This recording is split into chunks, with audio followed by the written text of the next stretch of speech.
Hi guys, welcome back to my channel. Today I'm going to be doing a video talking about sickle cell disease and how it has affected me or how I have dealt with sickle cell, kind of my experience with sickle cell. I've been kind of putting off this video because I really don't know where to start with talking about sickle cell because there is so much to talk about.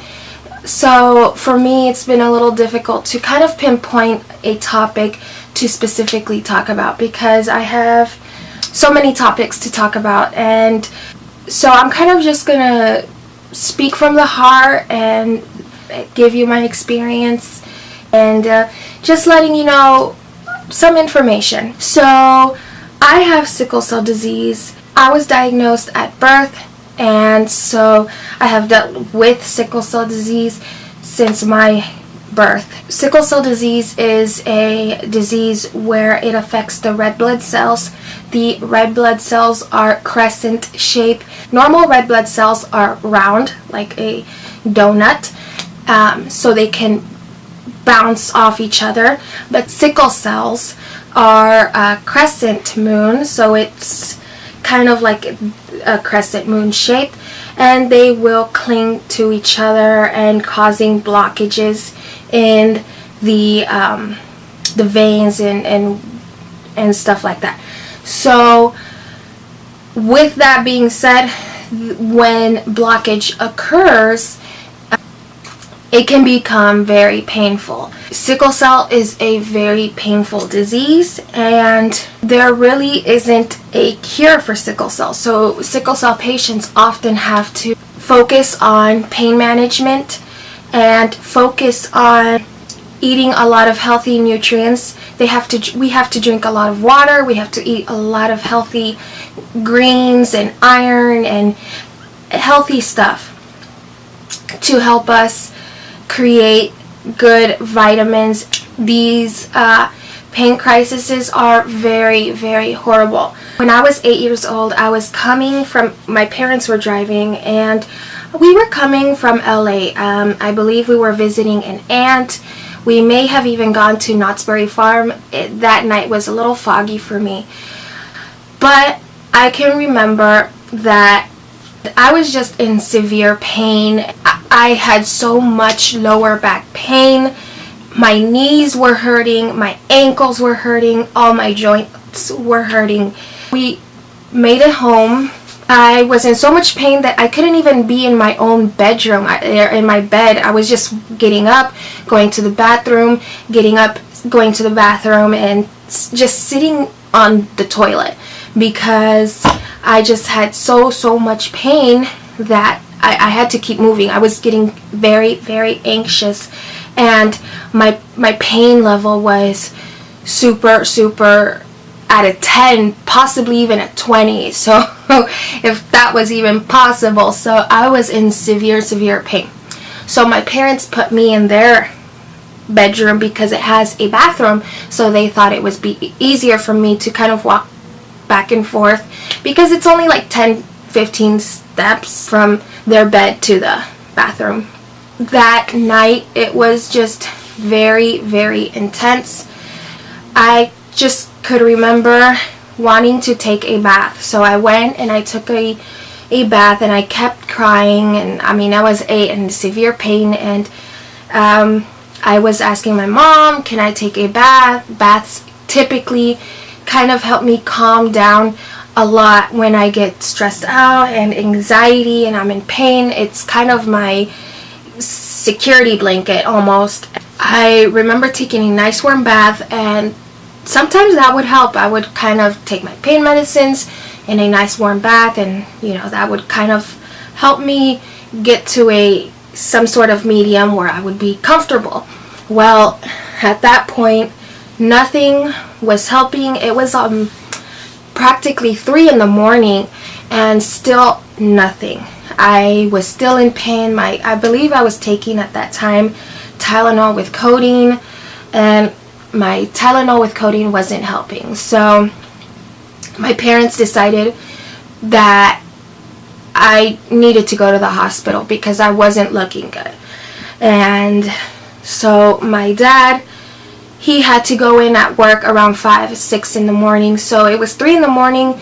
My dad graciously said I would take her to the hospital. He was going to take me to the hospital, let my mom sleep in a couple of more hours so that way she can be functional, because she was usually the one to be with me in the hospital. So he took me to the hospital and I got admitted, and you know, they were running tests and they just thought it was another crisis. They really couldn't pinpoint.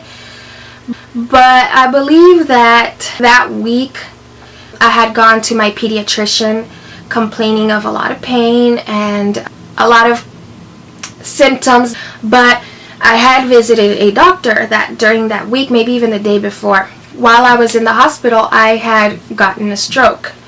So I was in the hospital for a couple of months maybe. So sickle cell has, you know, impacted my life, but you know, we gotta remain strong and keep going.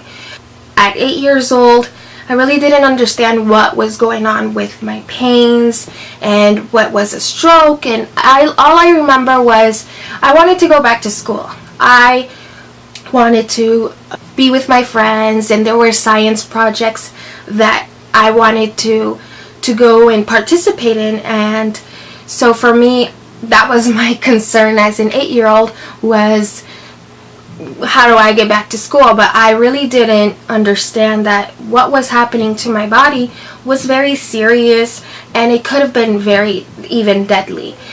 Stroke is very dangerous. So I believe the stroke happened on my right side of my brain.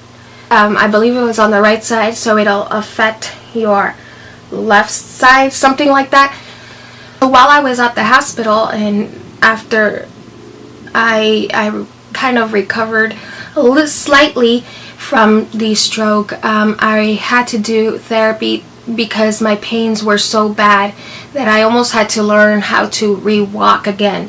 The pain was so bad that I couldn't even stand up, so I had to take physical therapy to kind of learn almost how to walk again and how to stand up properly, and because I was in bed for weeks, so of course I needed physical therapy. When I was maybe 15, I got my first acute chest syndrome. All I remember, it was my freshman year of high school. Again, I was getting a lot of pain in my chest area and behind my rib cage in the back. I was getting a lot of severe pains, and I felt like I almost couldn't breathe, and I was having a very difficult time breathing and the pain. I got admitted to the hospital and they realized I had acute chest syndrome. So acute chest syndrome, I'm just going to read it to you. So it says the acute chest syndrome is a vaso-occlusive crisis of the pulmonary vasculature commonly seen in patients with sickle cell anemia. This condition commonly manifests with pulmonary infiltrate on a chest x-ray. This crisis is a common complication in sickle cell anemia patients and can be associated with one or more symptoms including fever, coughing, excruciating pain, and shortness of breath, low oxygen level. It is often precipitated by a lung infection, resulting inflammation and loss of oxygen saturation. It leads to further sickling of the red blood cells, thus exacerbating pulmonary and systematic hypoxemia, sickling, and vaso-occlusion. Yes, at 15, 16, my freshman year of high school, I was diagnosed with this acute chest syndrome, and again, I had to miss a lot of school. I lost a lot of weight during that period of my time, and I was in a lot of pain. I remember doing a lot of therapies. They put on this vest, this huge black vest with like a vacuum kind of, and it inflates and then it vibrates to kind of pulmonaries moving around, so it moves like that. So I don't remember what that was called, but so I've had 2 acute chest syndromes, one at 15, 16, and then I believe one at 18. So I'm in my junior year of high school, and I noticed that I am getting a lot of vision loss. My vision was decreasing, and I was losing my vision quite quickly. I went to the doctor, and they recommended me to go to an ophthalmologist, and so I went to an ophthalmologist, and they ran some tests, and they realized I have what is known as keratoconus. Keratoconus is a thing in your cornea, where your cornea, instead of your cornea being nice and smooth so you can see, mine was turning into a football shape, so kind of coned shape. So if the cornea was supposed to be smooth and round like that, mine was becoming a football shape, pointy. So your vision gets very, very distorted.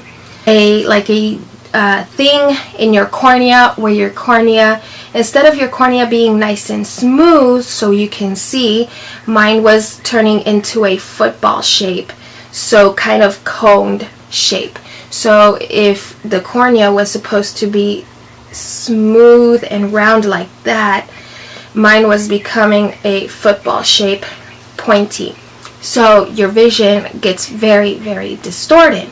I had keratoconus in both eyes. So my junior and senior year of high school were very difficult because I was not able to see. And since I was very sick from sickle cell, they did not want to operate on me and give me a corneal transplant, which is what I needed. I needed a corneal transplant.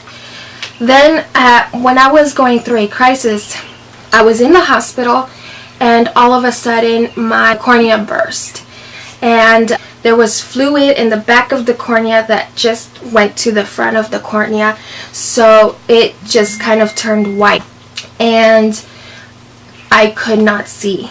So the doctor that I had seen at that time, he really did not want to operate on me because of my sickle cell, and so we just decided that I need to see, I need to go to college, and I need to keep moving on. I need to see, So we decided to go and look for another doctor, and we went up to Orange County and found the most magnificent doctor, and he was amazing. He said that there was no problem in me receiving my corneal transplant, but there are risks.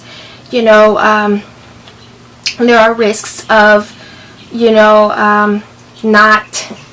rejection, you rejecting a transplant. So I always had that in the back of my mind. You can reject this transplant. I received my transplant, and oh my gosh, I was able to see clearly. Each day that I was healing, I was able to see more and more. Although the surgery was quite painful, it was the best decision in my life. Then we decided to go ahead and operate on the other eye, and then I received my second corneal transplant. So for me, doing the corneal transplants were the best decision of my life. I can see almost 20/20 with glasses. I can see enough to drive and move around and read, but it was a tough ride to get to where I can see now. I do have some stitches in my eye, but I'm just kind of talking about all the things that have happened, my symptoms, and things that have happened to me because of sickle cell. I'm very grateful that I can see.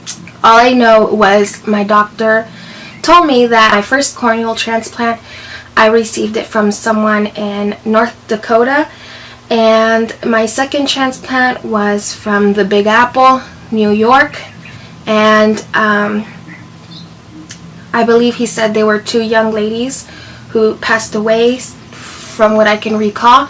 And I'm very grateful that those young ladies were able to donate their corneas to me so I can see. I'm very, very grateful. I believe he said she was a 17-year-old. So I'm very grateful to have been able to see again.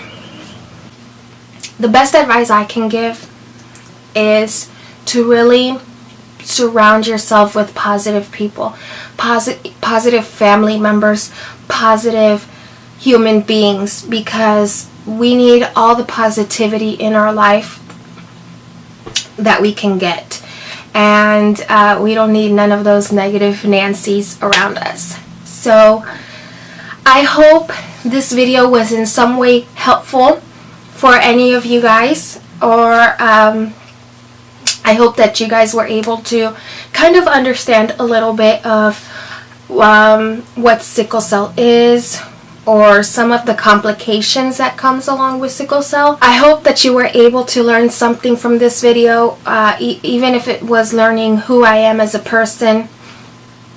I hope that this can help someone in some way. I know I was all over the place, but there's so much to talk about that I just didn't know where to start. So I'm starting here. I hope that you guys enjoyed this video, and if you can take anything away from this video, is to be positive and to surround yourself with positive people, because that will really take you far in life, is surrounding yourself with positivity and positive people. You don't need no one who is negative in your life, and all of us as human beings, whether you have sickle cell or not, we need that positivity. We cannot be around negative people who are gonna not be supportive of our dreams or ourselves. I hope you guys enjoyed this video. Please comment, rate, and subscribe, and I'll see you guys in my next video. Bye, guys.